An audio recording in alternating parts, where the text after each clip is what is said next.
গ্রামবাসী তোমরা ধ্বংস হয়ে যাও, হে গ্রামবাসী তোমরা ধ্বংস হয়ে যাও। আরে ভাই কি হয়েছে আপনার? ভাই ভাই এই মসজিদ থেকে। এই মসজিদ থেকে? হ্যাঁ ভাই। আচ্ছা আপনি দাঁড়ান, আমি দেখতেছি। হে গ্রামবাসী তোমরা ধ্বংস হয়ে যাও, হে গ্রামবাসী তোমরা ধ্বংস হয়ে যাও। হ্যাঁ ভাই, শব্দ তো আমিও পাচ্ছি। তুমি এখানে দাঁড়াও, আমি ইমাম সাহেবের সাথে কথা বলে আসি। ইমাম সাহেব ওখানে। এদিকে আসো, শোনো।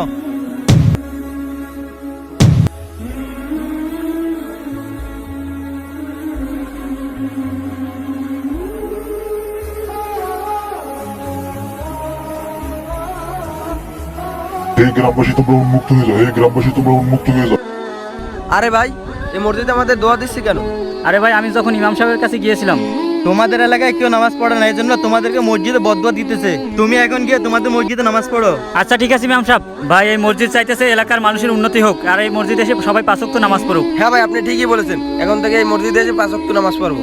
ইসলামকে ভালোবাসলে একটি লাইক করে দাও।